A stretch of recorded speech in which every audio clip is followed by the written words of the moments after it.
Counting salt. इसमें क्या करते हैं, मान लो मैं कोई एक एरे दिया हुआ है, मैं पहले एरे बना लेता हूँ 1 4 1 3 2 4 3 7। ये एरे 0 1 2 3 4 5 6, इसको मुझे सॉर्ट करना है यूजिंग काउंटिंग सॉर्ट।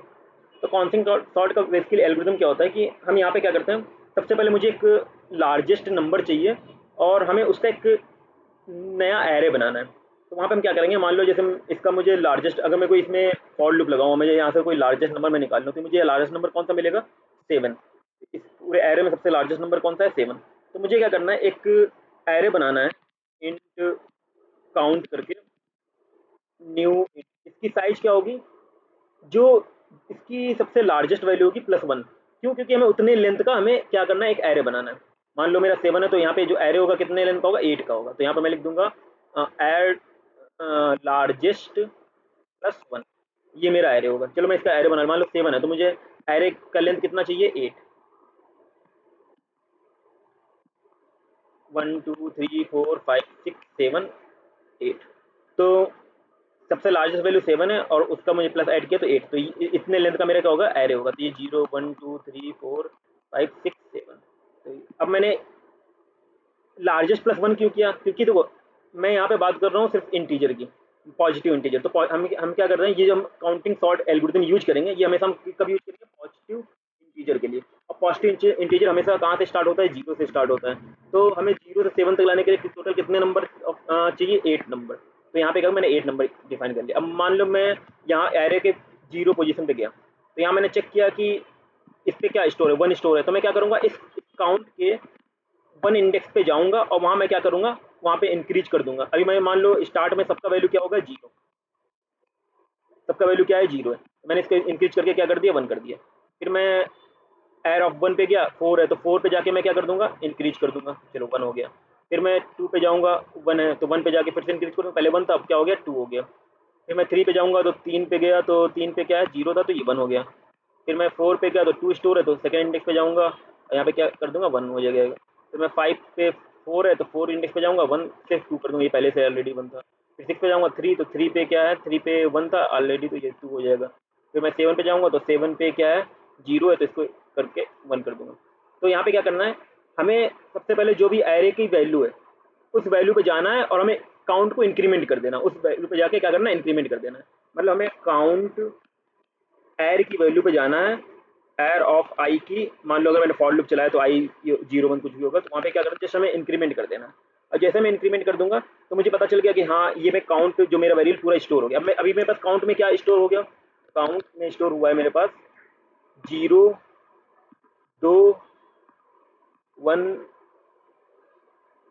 नहीं 2, अच्छा ये 1 है, नीचे 2 लिखा, 1 2 2 0 0 1, ये स्टोर हुआ है मेरे अकाउंट में। तो इसकी इंडेक्स हो जाएगी 0 1 2 3 4 5 6 7। तो फिर से मैं क्या करूँगा, अब मैं एक फॉर लूप चलाऊंगा और यहाँ पे मैं इसको ट्रैवर्स करूँगा। तो मैं जैसे 0 पे गया तो इसका मैं ये समझ जाऊँगा कि जैसे मैं 0 पे गया, यहाँ पे वैल्यू क्या है, 0। इसका मतलब ये वैल्यू अगर कभी भी ये वैल्यू अगर 0 आ जाए, इसका मतलब क्या है कि ये एरे में प्रेजेंट ही नहीं है। और एरे में प्रेजेंट नहीं है तो हमें क्या करना है, उसको स्टोर नहीं कराना है। फिर हम 1 पे जाएंगे, इसकी वैल्यू हम चेक करेंगे, क्या ये 0 से ग्रेटर देन है, हाँ ये ग्रेटर देन है। ग्रेटर देन है तो हमें क्या करना है, एरे के जस्ट हमें फर्स्ट इंडेक्स पे क्या कर देना है, हमें इसको अपडेट कर देना है। तो क्या वैल्यू है, 2 है, तो हम क्या कर देंगे, जस्ट यहाँ पे अपडेट कर देंगे। फिर हम क्या कर देंगे, हम काउंट को डिक्रीज कर देंगे, जो हमारी काउंट की वैल्यू थी तो ये क्या करके डिक्रीज हो गई। फिर से मैंने चेक किया तो फिर से यहाँ पे 1 है, 0 से बड़ा है, तो फिर से मैं अपडेट कर दूंगा। फिर से मैं सेकंड इंडेक्स पे गया, ये 1 टाइम है, 0 से लेकिन बड़ा है, तो यहाँ पे क्या कर दूंगा, मैं 2 को यहाँ पे क्या कर दूंगा, अपडेट कर दूंगा। यहाँ पे मुझे इंडेक्स को अपडेट करना है, तो यहाँ पे 1 अपडेट हो जाएगा, यहाँ पे 1 अपडेट हो जाएगा। फिर मैं 3 पे जाऊँगा तो यहाँ पे ये 2 है, तो यहाँ पे मैं क्या कर दूंगा, 3 को अपडेट कर दूंगा और फिर ये रिड्यूस कर दूंगा तो 1 हो जाएगा। फिर से 3 को अपडेट कर दूंगा तो 0 हो जाएगा। फिर से मैं 4 पे गया, इसको रिड्यूस कर दूंगा, 1 हो जाएगा, तो 4 को अपडेट कर दिया। फिर से इसको रिड्यूस कर दूंगा, 0 हो जाएगा। फिर 4 को मैंने अपडेट कर दिया। 5 पे जाऊँगा तो ये 0 है, 6 पे जाऊँगा 0 है, 7 पे जाऊँगा तो ये 1 है। ये क्या है, 0 से बड़ा है, 0 से बड़ा है, तो यहाँ पे मैं 7 को अपडेट कर दूंगा। तो टोटल मेरा जो एरे कन्वर्ट होकर बन गया, क्या बन गया, 1 1 2 3 3 4 4 7। तो ये मेरा क्या बन गया, एक सॉर्टेड ऑर्डर बन गया। तो इस तरह से हम इसको अप्रोच को यूज करने वाले हैं। यहाँ पे क्या करें, हमें काउंट नया एरे क्रिएट करना पड़ेगा, फिर वहाँ पे हमें जो वैल्यू उसको स्टोर करना पड़ेगा, और फिर स्टोर करने के बाद हमें क्या करना है, वहाँ पे जस्ट हमें काउंट को इंक्रीमेंट करना है, मतलब कि उस पोजीशन में जाना, काउंट को इंक्रीमेंट करना है। वहाँ से हमें ये पता चल जाएगा कि जिस इंडेक्स पे मैं इंक्रीमेंट कर रहा हूँ उस इंडेक्स पे जाके ये पता चलेगा कि वो इंडेक्स की जो वैल्यू है कितनी बार रिपीट हुई है। तो अगर रिपीट हुई है तो उतने टाइम में क्या कर दूंगा, उस एरे में उसको पुट कर दूंगा। अब ये एल्गोरिथम हम लोग तब यूज करते हैं जब कोई वैल्यू बहुत ज़्यादा रिपीट हो रही हो और हमारा जो रेंज है वो ज़्यादा बड़ा ना हो। मान लो यहाँ पे कोई 100 होता, 101 होता, इसके बीच में, तो मैं क्या 101 लेंथ का मुझे एरे बनाना पड़ता है। ऐसे ही अगर मान लो 1 लाख होता तो मुझे क्या 1 लाख का एक काउंट एरे बनाना पड़ता, 1 लाख+1 का, अगर मान लो लार्जेस्ट वैल्यू 1 लाख है। तो ये हम एल्गोरिथम तब अप्लाई करते हैं जब कोई वैल्यू रिपीट हो रही हो और ज़्यादा रेंज कोई इतना बड़ा रेंज ना हो, मतलब रेंज काफ़ी छोटा हो। मतलब रेंज मीन्स अगर मैंने 5 यूज किया, यहाँ पे मैंने 100 यूज किया, तो इसके बीच में अगर रेंज देखूंगा तो काफ़ी बड़ा हो गया। तो मुझे लग रहा है कि मैं 5 इंडेक्स के बाद में अगर मैं 100 इंडेक्स पे जाऊँगा तो इसके बीच के जितने भी इंडेक्स होंगे वो क्या होगा, वो स्पेस वेस्ट होगा, उसका जितना भी स्पेस होगा वो वेस्ट होगा और टाइम भी वेस्ट होगा। तो ये हम तब अप्रोच यूज करेंगे जब मेरा इंडेक्स रेंज काफ़ी छोटा हो और रिपीटेड वैल्यू यूज हो रही हो।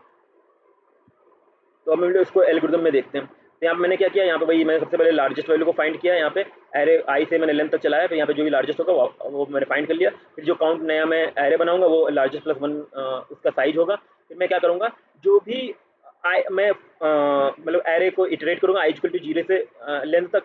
एरे की जो भी वैल्यू होगी, मान लो एरे पे 0 इंडेक्स पे गया तो 0 इंडेक्स पे जो भी वैल्यू होगी मैं उस काउंट के उसी इंडेक्स पे जाके उसको मैं इंक्रीमेंट कर दूंगा, क्योंकि काउंट में अभी क्या होगा, सब में 0 0 होगा। हमें क्या करना है, वहाँ पे जाकर इंक्रीमेंट करना। मान लो अगर यहाँ पे एर ऑफ 0 की वैल्यू क्या होगी, मतलब मैं यहाँ पे अगर देखो इसी एग्जांपल में, तो एर ऑफ 0 की वैल्यू 1 है, तो मैं क्या करूँगा, काउंट 1 पे जाऊँगा, काउंट 1 पे जाऊँगा, वहाँ पे क्या कर दूंगा, इंक्रीमेंट कर दूंगा। तो पहले 0 की, तो वो इंक्रीमेंट होकर 1 हो जाएगी। तो इसी तरह से अगर मैं एर 2 पे गया तो यहाँ पे 4 है, तो मैं क्या करूँगा, काउंट के 4th इंडेक्स पे जाऊँगा, वहाँ पे 0 की वहाँ इंक्रीमेंट कर दूंगा। जब ये इंक्रीमेंट पूरा खत्म हो जाएगा तो इस तरह से क्या होगा, जितने भी मेरे एरे होंगे वो मेरे काउंट में स्टोर हो जाएंगे। जो उसके वैल्यू होंगे वो उसके इंडेक्स के फॉर्म में, मतलब मुझे ये पता चल जाएगा कि जो वैल्यू यहाँ पे प्रेजेंट है एरे में, उसी इंडेक्स में जाना है और वहाँ चेक करना है कि वो वैल्यू 0 से ग्रेटर देन है कि नहीं। अगर 0 से ग्रेटर देन है इसका मतलब उसका यूज हुआ है, और उसको मुझे जितनी बार यूज हुआ वही मुझे क्या कर देना है, एरे में जाके पुट कर देना है। अब मैं यहाँ पे क्या करूँ, int = j = 0 से स्टार्ट कर रहा हूँ। फिर से मैंने, अब मैं यहाँ पे क्या कर रहा हूँ, ट्रैवर्स कर रहा हूँ काउंट एरे में। तो काउंट एरे को मैं ट्रैवर्स कर रहा हूँ, 0 से मैं काउंट डॉट लेंथ तक जाऊँगा। मैं चेक करूँगा कि काउंट आई की वैल्यू ग्रेटर देन 0 है कि नहीं है। तो अगर 0 है तो इसका मतलब वो अपडेट नहीं हुआ है, इसका मतलब वो प्रेजेंट ही नहीं है एरे में। अगर 0 ज़्यादा है तो इसका मतलब प्रेजेंट है, और अगर प्रेजेंट है तो क्या करना है, एर ऑफ जे में उस आई की वैल्यू को स्टोर कर देना है। क्योंकि काउंट, अगर मैं मान लो यहाँ पे गया, अगर ये 0 से बड़ा है, मैं यहाँ पे एग्जाम्पल देखूँ काउंट में, तो अगर मैं फर्स्ट इंडेक्स पे गया, फर्स्ट इंडेक्स पे यहाँ पे 2 स्टोर है, इसका मतलब क्या है कि ये 1 2 बार रिपीट हुआ है। तो 1 2 बार रिपीट हुआ है, तो यहाँ पे मैंने क्या किया, सबसे पहले एर ऑफ जे में मैंने 1 को स्टोर किया, फिर मैंने j++ किया, तो जे की वैल्यू 1 हो गई। अब ये जे की वैल्यू 0 से स्टार्ट हुई थी, तो जे की वैल्यू, और काउंट आई को माइनस माइनस किया, क्योंकि अगर मैं काउंट आई को माइनस माइनस नहीं करूँगा तो मुझे पता नहीं चलेगा कि अब तो मैंने एक बार इसको यूज कर लिया, तो उसको मुझे डिक्रीज भी करना पड़ेगा, तो मुझे पता लगेगा मैंने कितनी बार उसको यूज कर लिया। तो अगर मैं इसको डिक्रीज कर दिया तो काउंट में अब उसकी वैल्यू 1 बचेगी। फिर से ये वाइल लूप चलेगा, क्योंकि काउंट आई की वैल्यू अभी 0 से बड़ा है, अभी 1 वहाँ पे स्टोर है। फिर से वो जो आई की वैल्यू होगी 1, वो एर जे में स्टोर हो जाएगी। और कहाँ पे स्टोर होगी, j=1 पोजीशन में, क्योंकि अब जे की वैल्यू 1 हो चुकी है। फिर j++ कर देंगे, तो अब नया वैल्यू जो आएगा वो नेक्स्ट एरे में स्टोर हो जाएगा। काउंट की माइनस 0 0 कर देंगे, अब काउंट की वैल्यू क्या होगी, 0 होगी, तब ये नहीं चलेगा। फिर हम क्या करेंगे, फॉर ये जो फॉर लूप है इसके i++ करेंगे, फिर हम इसी तरह से चेक करते रहेंगे काउंट एरे में। और इसी तरह से अगर वो काउंट आई की वैल्यू अगर ग्रेटर देन 0 होगी तो हम क्या करेंगे, एरे में स्टोर करते रहेंगे। तो इस तरह से एरे में हमारा क्या हो जाएगा, असेंडिंग ऑर्डर में जो भी हमारा वैल्यू होगा वो स्टोर हो जाएगा। इसको एक बार हम लोग रन करके देखते हैं। तो यहाँ पे 1 1 2 3 3 4 4 7 इस टाइप से मेरा जो है सॉर्टेड एरे प्रिंट होकर आ रहा है। इसके अगर हम टाइम कॉम्प्लेक्सिटी की बात करें तो यहाँ पे मैंने एक टाइम कॉम्प्लेक्सिटी यूज की है रेंज के लिए, क्योंकि अब ये डिपेंड करता है कि हमने रेंज कितना बड़ा लिया है। रेंज तो मैं मान के चलता हूँ कि हमारा जो रेंज है वो इतना मतलब डिफरेंस क्रिएट नहीं कर रहा है कि मैंने अभी 1 यूज किया फिर उसका मैं सीधे 1 लाख को यूज करूँ, तो इतने मेरा टाइम वेस्ट और स्पेस जो मेरा होगा वो वेस्ट होगा।